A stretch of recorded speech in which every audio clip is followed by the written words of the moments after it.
دوسری طرف مسلمانوں کے یہ شدائد اور تکلیف اور مصائب، اس میں ایک مصلحت بھی ہے، اس میں اللہ تعالیٰ کی طرف سے رحمت بھی ہے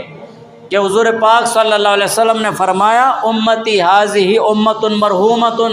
کہ میری امت یہ بخشائی امت ہے، لیس علیہا عذاب فی الآخرۃ، قیامت کے دن ان پر دائمی اور ہمیشہ والا عذاب نہیں ہوگا۔ عذاب فی الدنیا الفتن والزلازل والقتل، کہ دنیا میں ان کا عذاب وہ فتنے ہوں گے۔ کتنے فتنے ہیں آج کل، کتنی آزمائشیں ہیں، کتنی پریشانیاں ہیں، کتنی مصیبتیں ہیں، کوئی کس درجے میں فتنے میں پھنسا ہوا ہے، کوئی کس درجے میں، کوئی کس درجے میں۔ والزلازل، و زلزلے آتے ہیں، والقتل، اور قتل و غارت ہے، کتنا بہت زیادہ قتل و غارت لگا ہوا ہے، اور بلائیں اور مصیبتیں مومن مسلمانوں کے ساتھ وابستہ ہیں۔ حدیث میں ہے جب اللہ تعالیٰ کسی کے ساتھ خیر کا ارادہ فرماتے ہیں تو دنیا میں اس کی سزا کو نمٹا دیتے ہیں، اور جب کسی کے ساتھ برائی کا ارادہ فرماتے ہیں تو اس سے دنیا میں برائی کو روک لیتے ہیں تاکہ قیامت میں اس کو پورا پھر بدلہ دیا جائے۔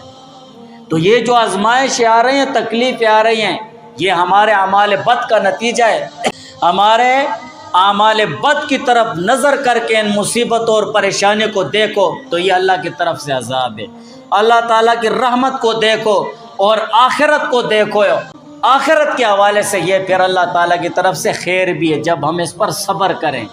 اور اللہ تعالیٰ سے مدد مانگتے رہیں۔ تو نہ ہم صبر کرتے اور نہ مدد مانگتے ہیں۔ بے صبری کا مظاہرہ اور بے صبری کا عالم بھی آپ لوگ دیکھ رہے ہیں کہ ہم میں کتنی بے صبری ہے،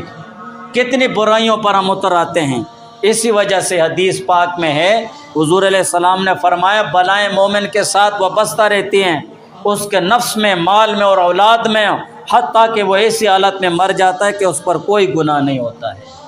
تو یہ مصیبتیں اور بلائیں آتی رہیں گی، لیکن ہمیں یہ بات اپنے ذہن میں بالکل مضبوط کر کے رکھنا ہے کہ مسلمانوں کی ترقی کا معیار اور تمام بلاؤں سے بچنے کا واحد علاج ہے، بس واحد علاج ہے۔ ان سب احادیث سے اور قرآنی آیات سے معلوم ہوا اس امت پر اس کے گناہوں کا بہت سا بدلہ دنیا میں ہے، اور یہ رحمت ہے۔ اس وقت جو مصائب اور حوادث ہے، جو پریشانیاں ہیں، حکمرانوں کا جو عالم بنا ہوا ہے، گرانی کا جو عالم بنا ہوا ہے، اور ہر ایک آدمی انفرادی اور اجتماعی طور پر ذلت اور رسوائی میں پھنسا ہوا ہے، تو اس کا واحد علاج ہے، اور وہ علاج یہ ہے کہ گناہوں سے نہایت بچنے کا اہتمام کیا جائے، اللہ اور اس کے رسول کی نافرمانی سے بچنے کا اہتمام کیا جائے۔ جو گناہ اتفاقاً صادر ہو جائیں تو جلدی توبہ اور استغفار کرنا چاہیے، اللہ تعالیٰ کے سامنے توبہ کرنا چاہیے، بس خلاصہ یہی ہے۔